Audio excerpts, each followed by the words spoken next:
Assalamualaikum warahmatullahi wabarakatuh. Jumpa lagi teman. Kali ini admin masih bawain cerita dari Bristory. Ini dia bukunya yang sedang admin bawain. Teman-teman bisa order ya. Nanti linknya admin sediain di deskripsi.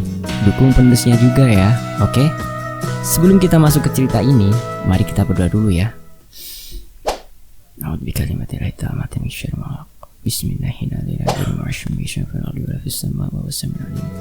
Allahumma sholli ala sayyidina Muhammad sallallahu alaihi wasallam. Oke, kita masuk ke ceritanya.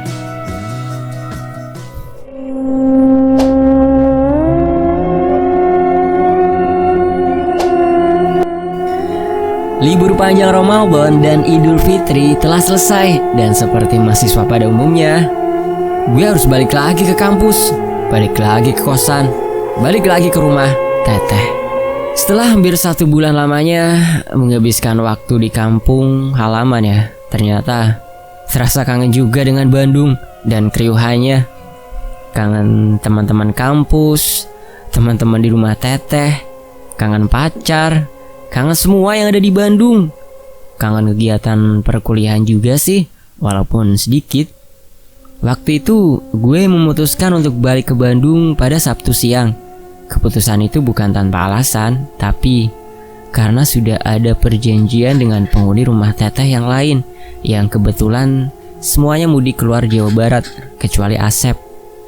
Perjanjiannya adalah kami harus tiba di Bandung pada hari yang sama. Waktu itu diputuskan untuk kumpul lagi di hari Sabtu, 1 minggu setelah Idul Fitri, untuk menghindari bermalam di rumah Teteh sendirian. Emang kenapa kalau sendirian, Bri? Udah pada tahu kan alasannya.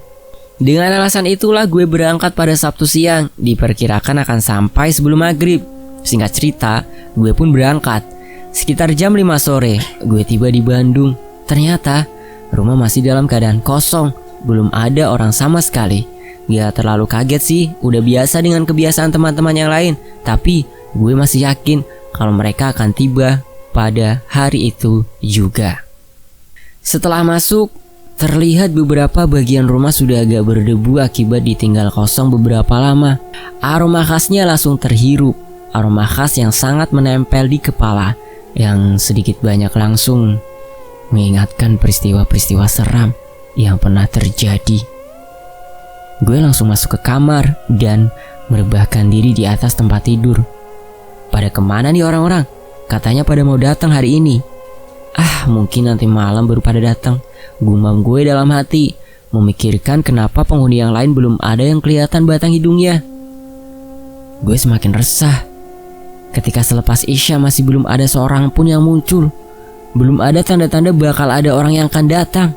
Penasaran, akhirnya memutuskan untuk mencari tahu. Gue telepon mereka satu persatu. Udah bisa ditebak, hasilnya membuat gue kesel. Asep masih di Ciamis, belum bisa kembali ke Bandung. Irwan, Nando, dan Doni memutuskan untuk berangkat pada hari Minggu karena kehabisan tiket. Memi dan Sisi entah kapan mau datang, karena gue emang gak menghubungi mereka. Sempat berniat untuk meninggalkan rumah dan bermalam di tempat lain, tapi mau kemana? Rumah Rudi yang terletak persis di depan rumah Teteh terlihat masih gelap dan kosong. Teman-teman yang lainnya pun banyak yang belum kembali ke Bandung. Hotel? Sayang dong uangnya. Ya, dengan berat hati, akhirnya gue ambil keputusan untuk tetap bermalam di rumah Teteh sendirian. Sekitar jam 9 malam, gue berkeliling rumah untuk menyalakan semua lampu dan memastikan semua pintu dan jendela dalam keadaan terkunci, berharap bisa sedikit menambah rasa tenang. Suasana sudah terasa mencekam ketika gue mencoba naik ke lantai atas untuk menyalakan lampu. Entah di anak tangga keberapa, perasaan mengatakan kalau pada ujung tangga bagian atas seperti ada sesuatu yang memperhatikan, menatap dengan tajam. Perasaan gue mengatakan demikian. Akhirnya gue urungkan niat dan kembali melangkah turun sendirian di dalam rumah. Sebesar dan seangker itu sendirian, aduh. Kemungkinannya sangat kecil untuk gak terjadi apa-apa. Dan benar adanya, malam itu akan menjadi salah satu malam terseram yang pernah gue alami selama tinggal di rumah Teteh. Beberapa jam kemudian, gue akan merasakan teror horor yang gak akan gue lupa selama hidup. Sekali lagi melirik jam dinding. Jarumnya udah menuju ke arah jam 11 malam. Badan udah sangat ngantuk dan lelah. Beberapa kali gue tertidur, tetapi terkesiap kembali. Alam bawah sadar yang dalam keadaan tidur pun tetap menyadari bahwa gue sendirian di dalam rumah besar itu. Situasi dalam keadaan di antara tidur dan terjaga itu berlangsung cukup lama. Tubuh memaksa untuk terlelap, tetapi pikiran dan otak selalu bergerak gak tentu arah, gak tenang, resah yang sangat beralasan.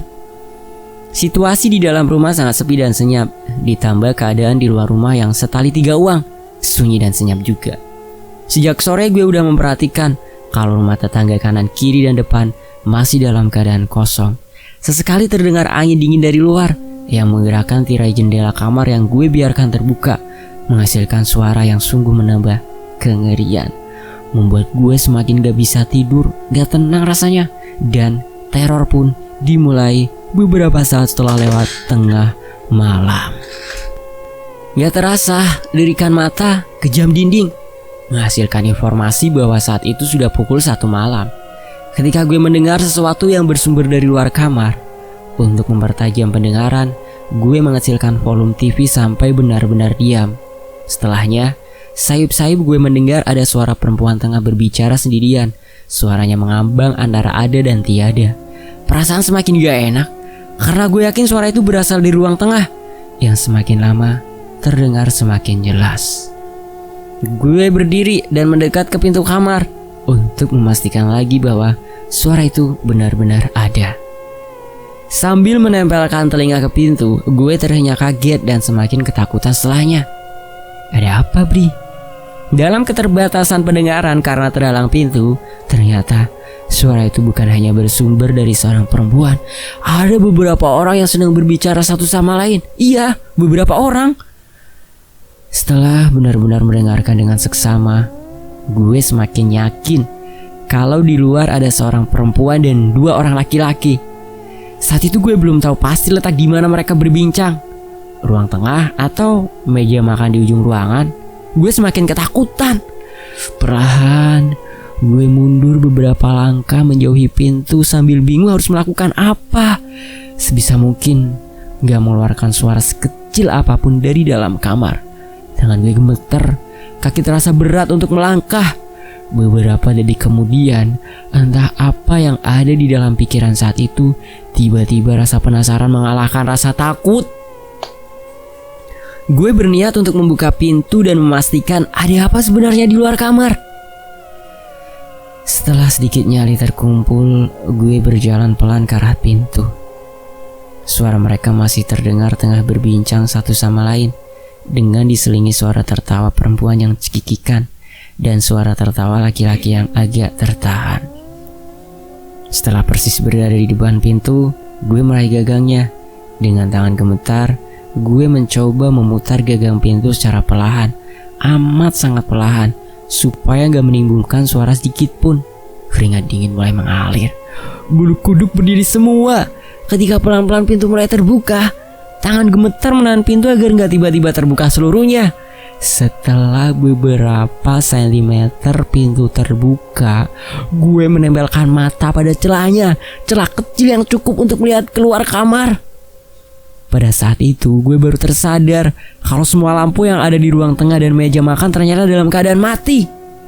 Aneh, karena gue yakin sebelumnya gue nyalain semua lampu rumah, termasuk ruang tengah dan meja makan.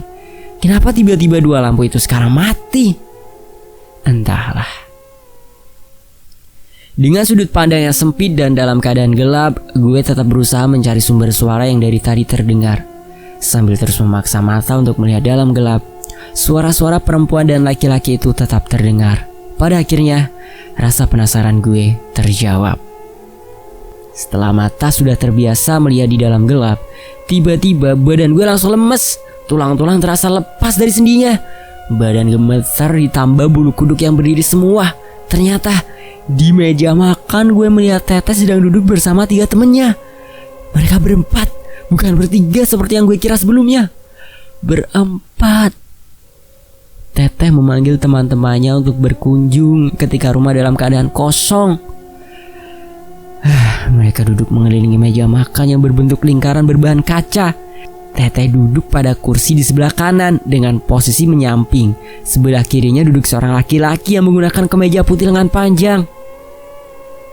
Di depan Teteh duduk juga seorang laki-laki menggunakan kaos berwarna gelap dan bercelana pendek. Satu lagi yang duduk di sebelah kanan Teteh adalah seorang perempuan dengan rambut sebahu, memakai baju putih kusam. Perempuan ini terlihat hanya menundukkan kepala dan diam tanpa mengucap sepatah kata pun. Yang berbicara hanya Teteh dan dua teman laki-lakinya. Semakin tenggelam dalam ketakutan, sekitar beberapa menit gue memperhatikan itu semua. Salah satu momen terpanjang dalam hidup. Ketika masih dalam posisi terperangah, tiba-tiba gue melihat Teteh menggerakkan kepalanya. Pelan-pelan dia menoleh ke arah pintu kamar tempat gue mengintip. Tampaknya Teteh tahu kalau sedang diperhatikan. Kenapa gue tahu? Karena setelah wajah Teteh benar-benar menghadap ke arah gue, beliau tersenyum. Melihat itu semua, pelan-pelan gue menutup pintu kamar dan mundur beberapa langkah menjauhi pintu. Pengen pingsan rasanya. Setelah pintu benar-benar tertutup, gue langsung mematikan TV dan merebahkan tubuh di atas tempat tidur. Berdoa semampunya, berharap mereka tetap beraktivitas di luar kamar. Ternyata harapan tinggal harapan, karena gue melihat gagang pintu bergerak-bergerak seperti ada yang berniat untuk membuka dari luar. Sialnya, tadi gue lupa mengunci pintu. Benar saja, pintu kamar akhirnya terbuka perlahan. Kenapa gak lari atau teriak, Bri? Gak bisa, saat itu badan terasa kaku dan sama sekali gak bisa bergerak. Entah kenapa. Dengan posisi badan terbaring terlentang di atas tempat tidur. Setelah pintu terbuka sebagian dengan suara tercekat gak bisa bicara, gue melihat Teteh berjalan perlahan memasuki kamar dan langsung berdiri tepat di samping tempat tidur. Gue hanya bisa menatapnya dengan ketakutan. Itu adalah jarak terdekat dengan Teteh yang pernah gue alami. Beberapa detik kemudian, satu teman Teteh yang laki-laki ikut masuk ke dalam kamar, lalu berjalan perlahan mendekati jendela dan berdiri diam menatap ke arah luar. Setelah itu, kembali gue melihat satu lagi teman Teteh masuk ke kamar, kali ini yang perempuan. Ketika di meja makan, dia hanya tertunduk diam. Kemudian dia berdiri diam tepat di sebelah Teteh, di samping tempat tidur. Bersama Teteh, dia menatap ke arah gue dan tersenyum. Gue ketakutan, jantung berdegup kencang gak beraturan, sementara badan sama sekali gak bisa digerakkan. Mulut gak mampu mengeluarkan sepatah kata pun, hanya bisa diam terpaku di atas tempat tidur. Pada titik itu gue gak kuat lagi dan akhirnya gak sadarkan diri. Gue pingsan. Bri, buka pintu dong. Suara Asep yang mengetuk jendela kamar membangunkan gue dari tidur panjang. Langsung melirik ke arah jam dinding. Ternyata sudah pukul 9 pagi. Betapa leganya ketika melihat Asep datang, mengingat peristiwa yang baru gue alami malam tadi. Hari Minggu itu, gak hanya Asep yang kembali ke rumah Teteh setelah liburan. Nando, Doni, dan Irwan akhirnya datang satu per satu. Setelah peristiwa itu, gue gak pernah lagi mau bermalam di rumah Teteh sendirian, kalau gak benar-benar terpaksa. Cukup sekian dulu ceritanya ya, bersambung pada kesempatan kali ini. Sampai jumpa ya. Begitu kata penulisnya. Terima kasih teman-teman udah nyimak cerita dari Mas Bri. Oh ya, admin ingetin lagi ya, teman-teman bisa order buku ini ya. Linknya udah admin sediain di deskripsi. Dukung juga penulisnya ya. Oke, admin undur diri.